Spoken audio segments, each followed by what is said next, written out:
Like, I know it's here in my stack, but I'll never find it, guys. Just here it is. Yeah, this is in Oklahoma. Swarm of earthquakes strike parts of northern Oklahoma, but even again up in North Texas, they've had some tremors. What's going on? A swarm of earthquakes has shaken parts of Alfalfa County in northern Oklahoma.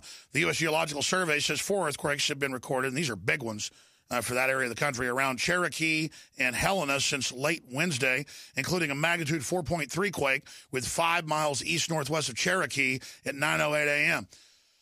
The Sheriff's Department has been reporting that there's been some other quakes as well. I want to go to our guest to talk about this and to break down how he basically predicts these and what he thinks is causing it. Is it the pole moving? We know it's been moving at rapid rates and may even move faster.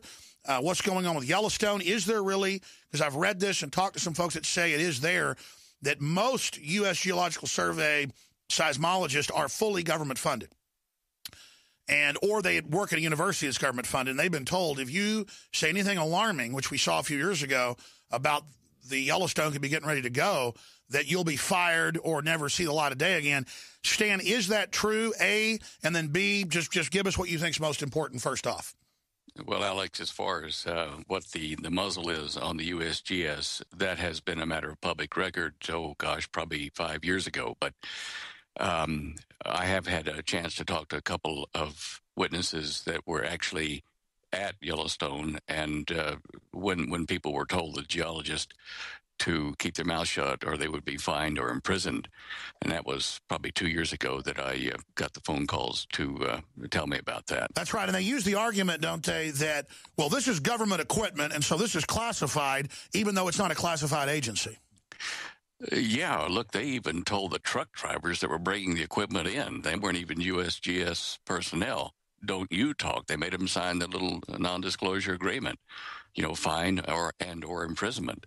And look, the data I got from one geologist there that actually is one of those that was told to be quiet and pass the information out through friends is this.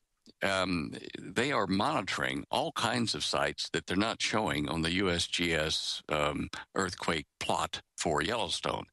And there is so much data being gathered out of Yellowstone by the government at the moment that they're having to use a supercomputer just to analyze the data from, second to second to try to forecast as best they can when there will be an event there. And whether it's a major eruption or whether it's a magma flow or a toxic gas release, all those are important to consider and to prepare for. But you know as well as I do, with the internet like it is, with the spread of news and rumors, a lot of the times without people fact-checking, that should a hint of this come from official sources, it could create panic and hurt the economy even farther. I don't know how much farther you can go. Well, for those that don't know, the AP and others have reported USGS says earthquake hazard greater than previously thought. So, this is being admitted, but as you said, they then muzzled them. Well, look, I've said this with you before, Alex. If we play the game where, say, you or I were in charge of the country and we wanted to protect the country and its people and the people from each other, if we were to come out and say the end of the world is coming tomorrow, we think, but we're not sure, then as an official announcement, people would panic. They would go out shooting each other, rioting, and that kind of stuff, looting. If we announced the possibility, not from the White House, but from unofficial leaks that occur across the country, then these leaks are picked up by people who watch the news and watch for behind-the-scenes colors, what's happening, and they spread it through the community slowly without causing panic. Now, I think you and I would do that to keep the infrastructure intact in case we're wrong, because, even with supercomputers, you can't really accurately forecast earthquakes and volcanoes to the minute, the day. What's the best science on the last 3 big eruptions? In fact, guys, you can search last Yellowstone super eruptions, and they go back over the thousands of years and the hundreds of thousands and millions of years, and it shows the areas. Usually it covers more than half the country and changes the climate for a long period of time. What are the estimates on what the eruption would be like this time, and how bad could it be? Well, they've been revising their thoughts on it, that it might not be 600,000 years between eruptions. There might be a 1,000-year window and that sort of thing. So they're being very flexible between 1,000 and 600,000 years for the next one. But they do all agree that we're in the zone now for another eruption statistically from Yellowstone. And how many supervolcanoes are there on the Earth? Because it couldn't just be this one going off. No, there's this one. There's another undersea one. I can't remember which ocean it's in, but the third one is in North Island, New Zealand, at Lake Taupo. And we've been watching that too. In fact, a number of people have. It's going to be so big that it's the Yellowstone of the Southern Hemisphere. I think the other one is in the Northern Hemisphere, under the sea somewhere. And I think it's Iceland, isn't it? Yeah. Iceland's certainly doing some wonderful things as far as magma and volcanoes. Iceland's actually raising up out of the seabed because the ice pack that covers the glaciers that cover the volcanoes there is melting. So Iceland is starting to rise up, and you can see more magma activity along that whole long fissure in the Atlantic Ridge that goes underneath Iceland. Yeah, and they're blaming it on global warming when the volcanologists know it's because of the magma. Well, yeah, and the other thing is, why is the northern pole region, why is that warming up and melting ice like rapidly in Greenland and Iceland, and yet the South Pole is gaining ice? Now, that's not a global phenomenon. It is the transfer of electricity in the Earth system from the South Pole up to the North Pole, transferring the heat from the South Pole up to the North Pole, warming the North Pole there, but cooling. And I've talked to astrophysicists who got multiple degrees, and they say that is indeed what's happening. And NASA admits the pole's starting to move. Is that connected? Yes. In fact, NASA did release last year really high-resolution images of the magnetic fields inside the Earth, and they show in the northern hemisphere 2 North Poles and 2 South Poles down here underneath it. And that tells us that the North and South Pole is really 2 sets that are splitting and rotating at the moment. And this is a pole reversal, a magnetic pole reversal, and that is generating part of the climate changes we're seeing all over the world. Now, expanding on that, I'm looking at your breakdowns. I'm looking at the USGS. I'm looking at the Japanese numbers. I'm just a layman, not an expert like you, but clearly, isn't volcanic activity and seismic activity exponentially increasing right now? Well, it certainly is increasing. I haven't plotted to see whether it's exponential, but it's rapidly increasing. We get notices here, Holly and I, daily, by the hour from USGS. And over the last few weeks, we've just noted lots and lots of earthquakes all over the planet, more than we would normally see. So, yes, it is rapidly increasing in numbers. Now, I remember you were on about a year ago, and you said you thought there'd be more seismic activity in places that hadn't been. You talked about the fault line through Oklahoma and into Missouri and other areas. We don't have the staff or the crew to go back and pull that. I know it's on your site. You did say that. Why were you predicting this increased seismic activity? Because now it's happening right where you said it would, but also in New York and Illinois. I mean, what's going on? Well, what I use to kind of guesstimate what would be happening rapidly is the fact that there were a lot of sinkholes all over the planet appearing.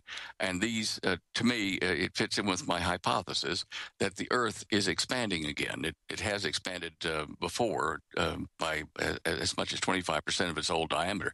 Now it's starting to stretch the surface and put increasing pressures on tectonic plates, particularly in the United States. And if you can, I don't know whether you can push a button with your producer can, but if you go to my website, to the show images page at the top row, right in the middle, I've got today's snap of the USGS plot of earthquakes in Oklahoma. We'll put it up, standeo.com, D-E-Y-O, standeo.com. We'll put that on screen. Go ahead. Okay, and so what it does is that in the middle row at the top, it shows the earthquakes today. Sorry about that. It's okay. That have come down from Oklahoma down through Dallas and down underneath San Antonio. And if you look at that image I've got there, it shows that there is some kind of a geological formation that seems to, the earthquakes seem to be following that line. And so then if you look at the next picture on the top row on the right, which is a geographic map of Texas, you'll see I've drawn a yellow line with a black outline showing where those earthquakes have been happening in Texas. It's right down the fault line, and that fault line goes right through Austin, Texas. In fact, I'm sitting right in the middle of it right now. Yeah, and the thing is that whole area connects to an area over into the New Madrid fault line.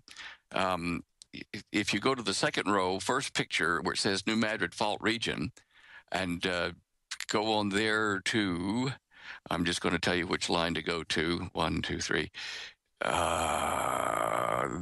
This one shows it the best, I think. Click on the third line, first picture, which has kind of a white line, diagonal line cutting through it, and it shows the shaded area on East Texas, right up into New Madrid. It's all kind of connected in that weak part of the of where the United States should have split when the continents were splitting, but it didn't quite do it. And New Madrid is a leftover of that.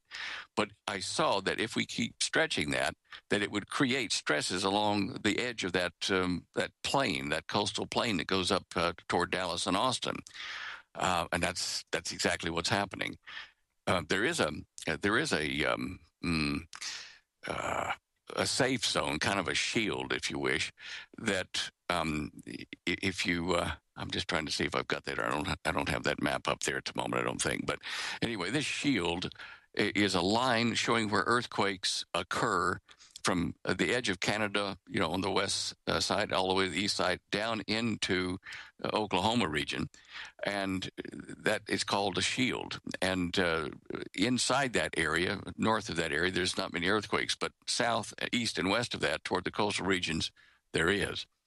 And that's what I used to kind of forecast what I thought would be happening here in the United States. Break that down, because you did predict that, and now it's happening. What do you think is going to come next now?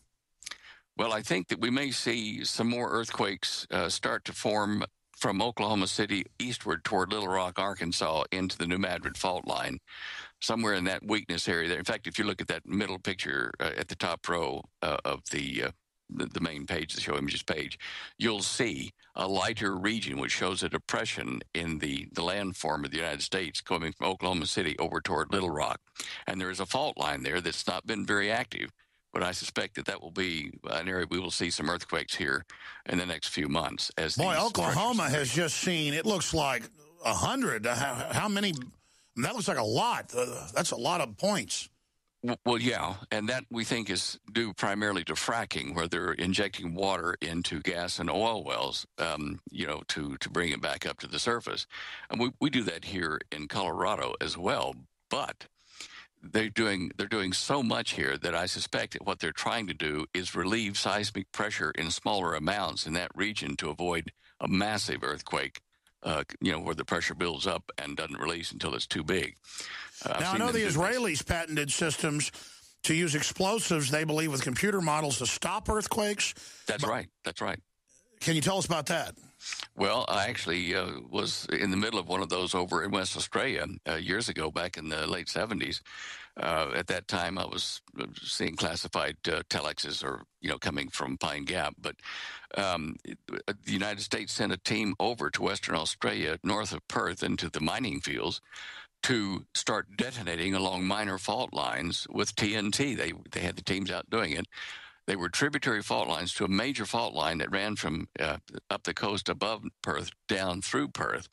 And they were predicting a 7.5 to 8 Richter earthquake in that area, which would shake Perth to the ground because most of its buildings had not been built to earthquake code before 78.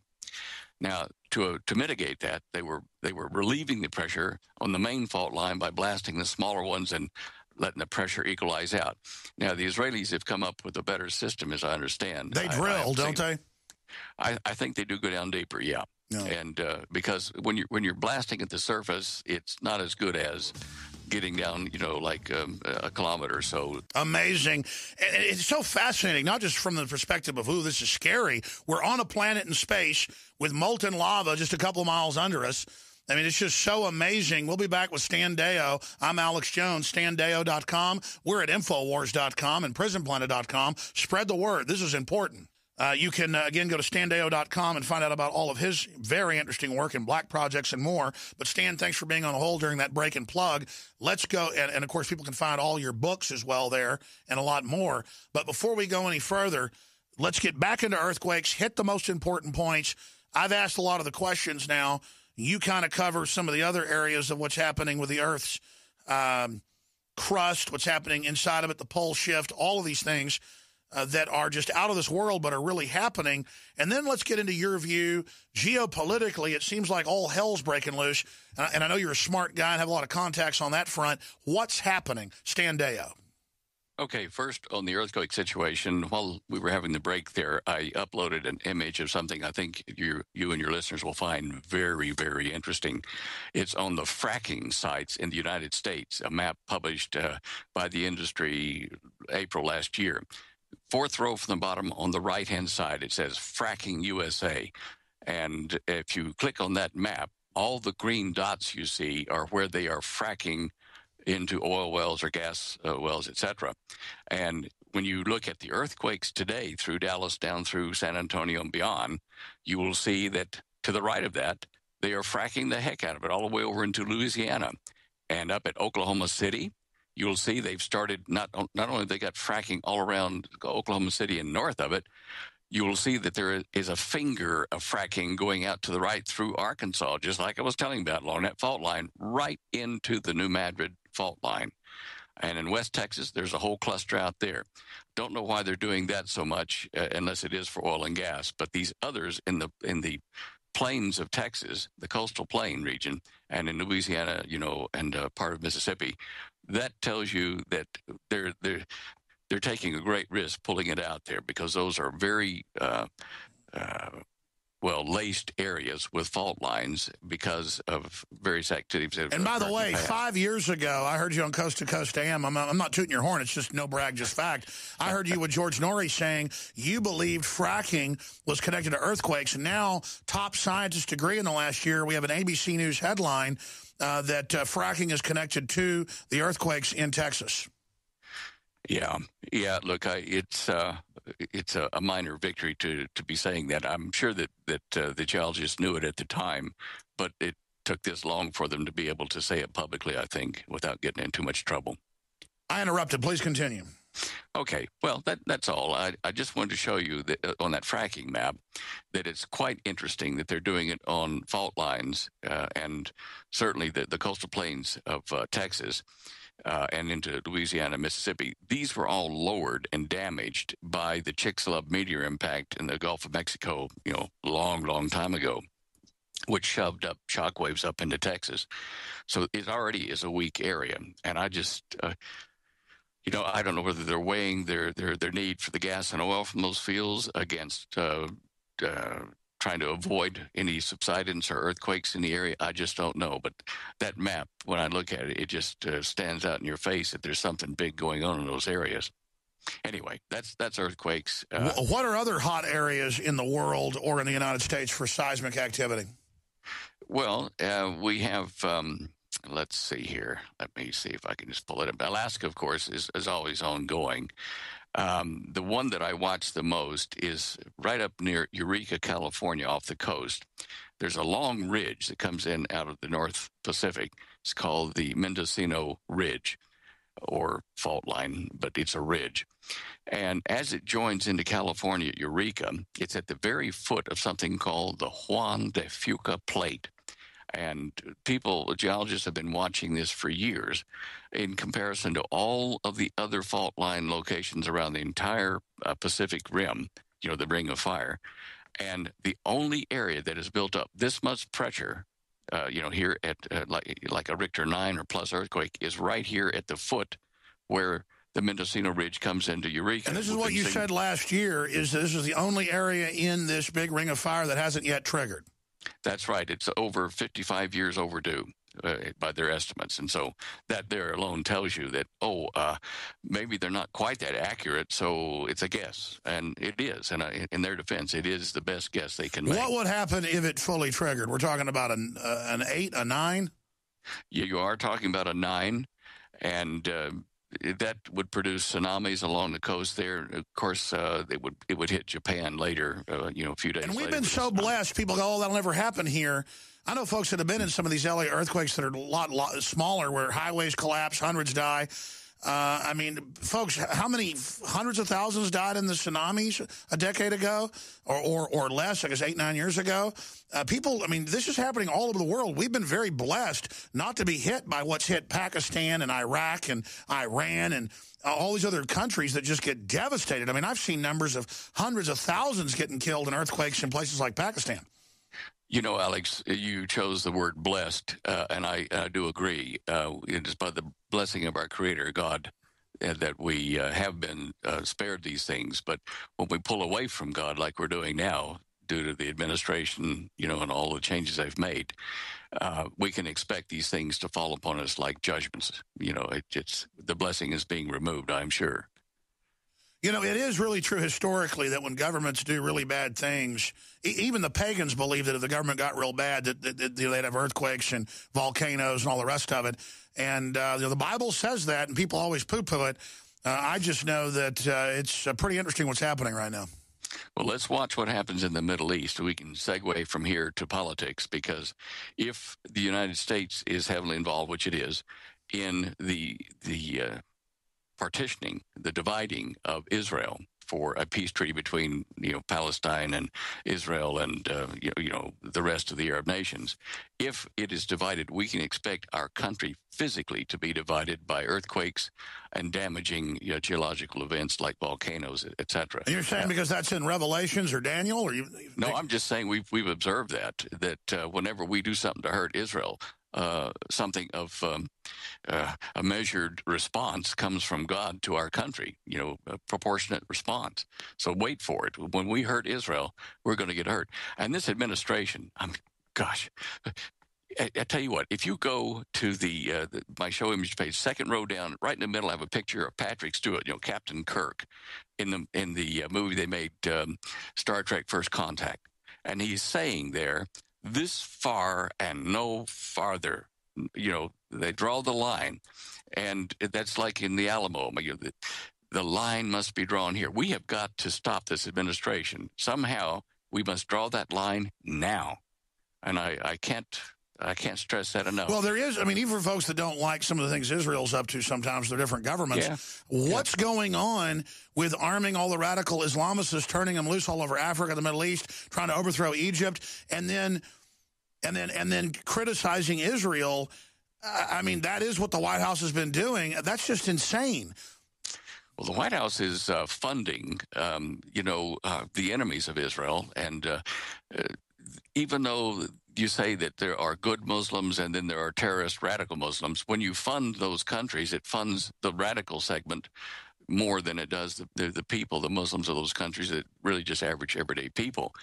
In Iran, we have to watch what the administration here does with funding Qasem Soleimani, General Soleimani, that's Solomon in their local language, because he is moving against ISIS and is therefore, quote unquote, a friend of the United States, because the enemy, my enemy, is my friend. And so the United States is helping Iran, Qasem Soleimani, against ISIS, and everybody's supposed to applaud when ISIS gets crunched. And I think they'll get crunched. And the guy in the Middle East, the military genius that will do this and is doing it, is General Qasem Soleimani. And so America's funding of those activities there and in Africa, it allegedly is to get rid of ISIS, but it is a betrayal of the United States. Well, there's got to be a larger master plan, because criminals in our government and in NATO helped arm the Syrian Free Army, which basically is ISIS now. Saudi Arabia is involved funding it too, but claims they're fighting it. There's a double game going on here from my view. What do you think? Oh, yeah, look, this is a chess move, and it's not the final play at all. The reason I chose that picture from Star Trek of Captain Kirk saying, this far, no farther, he was referring to an invasion from off-world by aliens onto the world to conquer humanity, and to enslave it. And I think the end game, look further than we are right now at local politics. Look at the global picture, and I've said this time and time again for decades now. We are going to have an official meeting, release, announcement of friendly aliens coming to Earth with super technology, and this is according to biblical prophecy as well. And this is what well, we've you got do before. see the Pope and others coming out saying they think there's other life forms out there, and all the Hollywood movies. Now, there's a Project Bluebeam to have fake alien landings. But, I mean, you're saying you think the end game is something like that? Absolutely. Absolutely. You don't have to go. I'm sorry. Let me go back to our guest here. I just love the bumper music so much because I picked it. I have a problem. Once the song starts, I can't turn it off. I'm going to listen to that song as soon as I finish this radio show today before I go back to work. It's kind of instead of taking a power nap, I'll listen to a couple of songs. A little classical music, a little George Strait, a little Great White. StanDeo.com, our guest. We're going to be back up soon on his political worldview of what's really going on. But he just hit the hardcore issue. Why is it when somebody, an engineer or scientist, says, hey, this is demonic, that's what's happening, people are like, oh, that's kooky, that's weird. But wait, 80% of Americans, 82% says they're Christian, believe in a God and the devil. Well, we're on a planet in space. Who is the devil? What is the devil that wants to kill, steal, and destroy and become God and mutate the genetics of the planet? Everything the Bible says, but it's not taught in the churches because they're basically government run now. We're seeing prophecies fulfilled. And look, if you're an atheist and don't believe in spiritual things and other dimensions, which mathematics has proven, and Einstein went from being an atheist to being, someone who believed there was a God. Because how can you do these equations and then not see the fingerprints there? But there's also a spirit of evil. But even in a Carl Jungian way, there are archetypes. And humans build a satanic archetype that always ends in giant black pyramids with human sacrifice. And every ancient culture believed all this was going on. I don't go there because people won't believe there's FEMA camps when I have the congressional documents. So they're not going to get into other things that are fantastical. But clearly, folks, we're not in Kansas anymore, and we never were. We're two-thirds of the way out on the spiral arm of the Milky Way galaxy. And so, Stan, next time you come on, we'll get you into the heavier, more esoteric stuff. But the elite do believe, at Skull and Bones, they believe they're worshiping angels, goddesses from space. That's been in New York Times best-selling books by people that broke in there, basically. They don't call the Bushes crazy for worshiping entities. At Bohemian Grove, they were worshiping entities when I was there. So whether they're space aliens, entities, whatever, or even if they're not real, our elite believe they're real, but you're saying they may fake this as the great delusion that we're biblically told about. Absolutely. They're going to come as the good guys when the Bible says, beware the first lot coming as messengers of light. That's almost a literal translation. We got a few minutes in this segment and one more 5-minute segment with you. Get into some of your larger view, because you've been accurate predicting earthquakes. You're a smart guy, did a lot of secret operations that have been documented. I mean, what made you form this cosmology? Just researching it? Well, yes. Back in 1969, I fell ill with a bacterial infection that nearly killed me. In fact, I had the out-of-body near-death experience. And after I came back into my body from that, I had a lot of stuff in my mind that told me to eventually write the book, The Cosmic Conspiracy, to expose this great deception. By the way, that was a super worldwide bestseller. All right, I'm wound up today. Your calls are coming up in the next segment on your vaccine stories, day 3 of that. You love them, you hate them, you disagree with me. You had bad reactions, great reactions. I want to hear from you. 800-259-9231. 800-259-9231.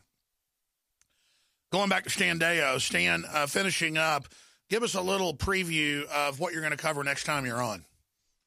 Well, I suppose the most important thing will be the developing situation in the Middle East and how it would potentially relate to announcing the alien presence here.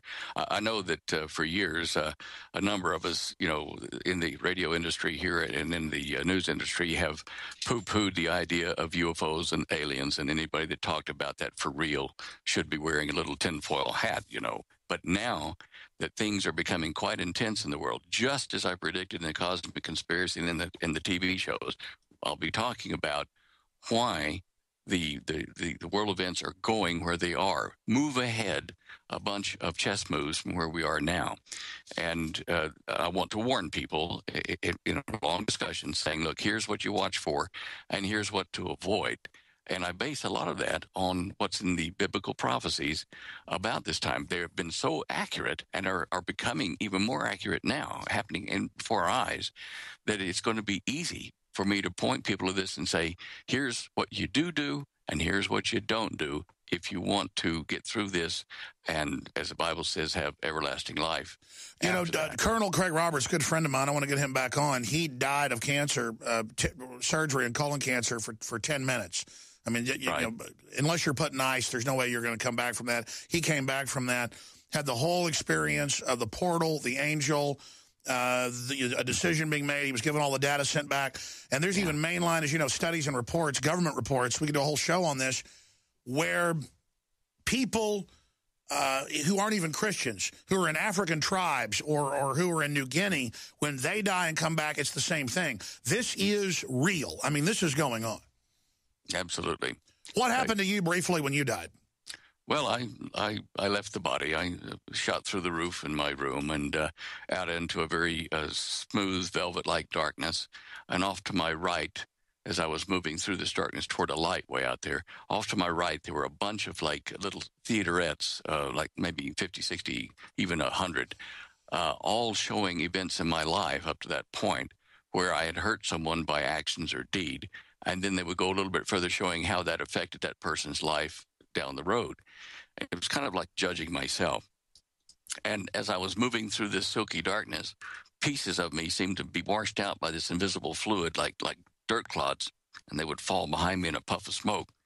And I would notice I was losing a negative emotion like greed or hate, et cetera, et cetera. So you were being sanctified?